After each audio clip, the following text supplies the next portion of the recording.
Hello friends, நம்ம இந்த relative ப்ரொனவுனை எப்படி யூஸ் பண்ணி தமிழ்லேருந்து இங்கிலீஷு சென்டென்ஸில் நம்ம தமிழில் கொடுத்துட்டு அதை இங்கிலீஷில் மாற்றி எப்படி எழுதுறதுன்னு பார்த்துட்டு வரோம். அந்த வகையில் இன்றைக்கி ஒரு அட்வான்ஸ்டு கிராமரை உங்களுக்கு சொல்லித்தரேன் ஃப்ரெண்ட்ஸு. இது ரொம்ப ரொம்ப உங்களுக்கு யூஸ்ஃபுல்லாக இருக்கும் ஃப்ரெண்ட்ஸு. கொஞ்சம் ஸ்கிப் பண்ணாத பாருங்கள். இது என்னென்னா முன்னோடி சொல் அட்ஜெக்டிவ் கிளாஸ், அதாவது ப்ரிப்போசிஷனல் அட்ஜெக்டிவ் கிளாஸ்னு சொல்லுவாங்க ஃப்ரெண்ட்ஸு. இந்த டாபிக்கு பேர் இதுக்கு முன்னாடி நம்ம சேனலை கொஞ்சம் சப்ஸ்கிரைப் பண்ணிவிட்டு பார்த்திங்கன்னா கொஞ்சம் நம்மளுக்கு எனக்கு கொஞ்சம் ஊக்கமளிக்கிற மாதிரி இருக்கும் ஃப்ரெண்ட்ஸ். அப்புறம் பிறகு ஏதாச்சும் கொஞ்சம் கமெண்ட்ஸில் காலத்தில் எதனா போட்டிங்கன்னா பரவாயில்ல ஃப்ரெண்ட்ஸ், நிறைய வீடியோ போட்டே இருப்பேன். சரி போகலாங்களா? முன்னுடை சொல் அட்ஜெக்டிவ் கிளாஸ், ப்ரிப்போசிஷனல் அட்ஜெக்டிவ் கிளாஸ்னு இதுக்கு டாபிக் மனசில் வச்சுங்க ஃப்ரெண்ட்ஸ். நேமு இந்த தலைப்பு, இது topic name prepositional adjective clause. இது எப்படி வரும்னா, ஒரு நவுனு பக்கத்தில் preposition plus relative pronoun plus இன்னொரு சப்ஜெக்ட் ஒரு வெர்பு வரும். எழுதி போட்டுக்கிறோம் பார்த்தீங்களா formula. Noun, preposition, relative pronoun, subject, verb. அப்புறம் அதுக்கு மேலே எக்ஸ்டென்ஷன் போயிட்டே இருக்கும். அது நான் உங்களுக்கு எப்படின்னு சொல்லி விளக்கமாக சொன்னேன்னா உங்களுக்கு புரிஞ்சிடும். சரி போகலாங்களா? இப்போ பாருங்கள், ஒன்று தமிழ் சேனல் கொடுத்துருக்குறேன் பாருங்கள்.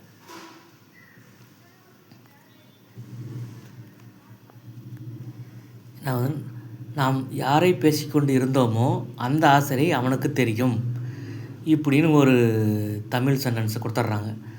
இதை இங்கிலீஷில் டிரான்ஸ்லேஷன் பண்ணி எழுதுங்க அப்படின்னு உங்களை சொல்கிறாங்க. நீங்கள் எப்படி எழுதுவீங்க? நாம் யாரை பேசிக்கொண்டு இருந்தோமோ அந்த ஆசிரியரை அவனுக்கு தெரியும் அப்படின்ற இது நம்ம பேச்சு வழக்கில் சொல்கிறது. இது நம்ம சிம்பிளாக அப்படி சொல்கிறோம். ஆனால் அதுக்கு சரியான தமிழ் வாக்கியம் என்னென்னா, நாம் யாரை பற்றி பேசிக்கொண்டு இருந்தோமோ அந்த ஆசிரியை அவனுக்கு தெரியும். இதுதான் சரியான தமிழ் வாக்கியம். நம்ம இதில் இந்த பற்றி அப்படின்ற ப்ரிப்போசிஷனை நம்ம தமிழில் விட்டுட்டே பேசிடுறோம். அது மீனிங் கொடுத்துருது. ஆனால் இங்கிலீஷில் அது மாதிரி பேசக்கூடாது ஃப்ரெண்ட்ஸு. கண்டிப்பாக ப்ரிப்போசிஷன் போட்டு தான் பேசணும். அப்படி ப்ரிப்போசிஷன் போடாத பேசுனீங்கன்னா அது தப்பு. அதுதான் பாருங்கள், நாம் யாரை பேசிக்கொண்டு இருந்தோமோ அந்த ஆசிரியை அவனுக்கு தெரியும். இதில் இந்த பற்றி அப்படின்ற ப்ரிப்போசிஷன் வரல ஃப்ரெண்ட்ஸு, தமிழ் வரல பார்த்தீங்களா? ஆனால் கீழே அதே தமிழ் ரெண்டாவது எழுதியிருக்கும் பாருங்கள். நாம் யாரை பற்றி பேசிக்கொண்டு இருந்தோமோ அந்த ஆசிரியரை அவனுக்கு தெரியும். இது பற்றின்னு ஒரு ப்ரிப்போசிஷன் வந்துருச்சிங்களா? அப்போ இந்த ரெண்டாவதாக இருக்கிறது பார்த்தீங்களா? இந்த தமிழ் வாக்கியத்தை எடுத்துகிட்டு தான் நம்ம இங்கிலீஷில் டிரான்ஸ்லேஷன் பண்ணணும். சரி, எப்படி டிரான்ஸ்லேஷன் பண்ணலாம் வாங்க பார்க்கலாம். முதல்ல பாருங்கள், அந்த ஆசிரியை அவனுக்கு தெரியும், அது முடிஞ்ச வாக்கியத்தை முதல்ல எழுதணும். வழக்கமாக சொல்கிறது தான். அது எப்படி எழுதிக்கினா, அவனுக்கு அந்த ஆசிரியர் தெரியும் அப்படின்னு கொஞ்சம் மாற்றி எழுதிங்க. அவனுக்கு அந்த ஆசிரியர் தெரியும், அந்த ஆசிரியரே அவனுக்கு தெரியுன்றத அதை நீங்கள் இப்படி கொஞ்சம் மாற்றி அவனுக்கு அந்த ஆசிரியர் தெரியும்னு எழுதிங்க. இப்படி எப்படி எழுதுவீங்க? He knows the teacher. Simple present use பண்ணி கீன்றது சப்ஜெக்ட்டு, நோஸ்ன்றது V1 கூட எஸ் சேர்த்து ஒரு வெர்பு எழுதுறீங்க. த டீச்சர்ன்றது object. He knows the teacher, அவனுக்கு அந்த ஆசிரியர் தெரியும். எழுதிட்டீங்களா? இப்போ மீதி இருக்கிறது என்னது? நாம் யாரை பற்றி பேசிக்கொண்டு இருந்தோமோ அது மீதி இருக்குது. இதில் என்ன பண்ணுன்னா, இந்த ஃபார்முலா படி பாருங்கள். ஃபார்முலா படி ப்ரிப்போசிஷனுக்கு அடுத்து ரிலேட்டிவ் ப்ரோனவுன் வரும். யாரைன்றதுக்கு என்ன ரிலேட்டிவ் ப்ரோனவுன் வருங்க? கேள்வி. இது ரிலேட்டிவ் ப்ரோனவுன் வருங்களா? அப்போ நாம் யாரை பற்றி, அந்த யாரை பற்றின்றதுக்கு பற்றின்றது தான் அபவுட்டு. யாருன்றது ஹூம், அபவுட் ஹூம் வந்துருச்சுங்களா யாரை பற்றிக்கு. அடுத்தது பாருங்கள், ஸ்டெப் 4. நாம் பேசிக்கொண்டு இருந்தோமான்றதை நம்ம நாம் பேசிக்கொண்டு இருந்தோம் அப்படின்னு எழுதிக்கணும்.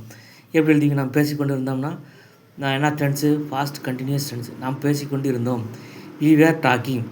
நாம் யாரை பற்றி பேசிக்கொண்டு இருந்தோமோ அந்த முடிவடையாத வாக்கியத்தில் ஃபஸ்ட்டு இந்த யாரை பற்றி அப்படின்னு எழுதிங்க. பற்றின்றது ப்ரிப்போசிஷன், அபவுட்டு. யாரைன்றது அது ஒரு ரிலேட்டிவ் ப்ரோனவுன், அபவுட் போட்டிங்களா? மீதி இருக்குதுங்க, நாம் பேசிக்கொண்டு இருந்தோம் அப்படின்னு எழுதிங்க. அப்போ வி வேர் டாக்கிங். அப்போ இது எப்படி அடுத்து வரும் பாருங்கள். ஸ்டெப் 6 அது எப்படி வருது? அபவுட்கும் வி வேர் டாக்கிங். நாம் யாரை பற்றி பேசிக்கொண்டு இருந்தோமோன்னு வந்துருச்சுங்களா?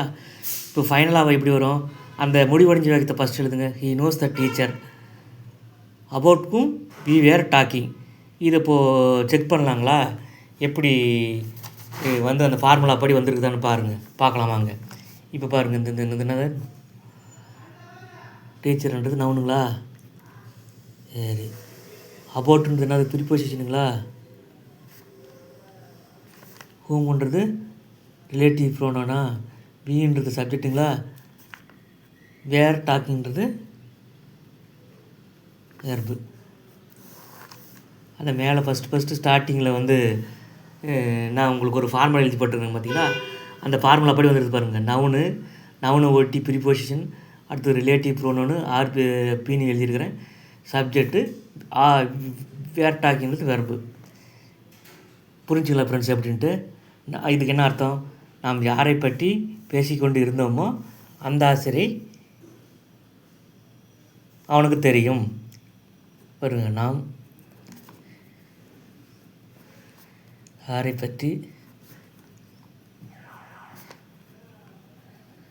பேசிக்கொண்டு இருந்தோமோ அந்த ஆசிரியை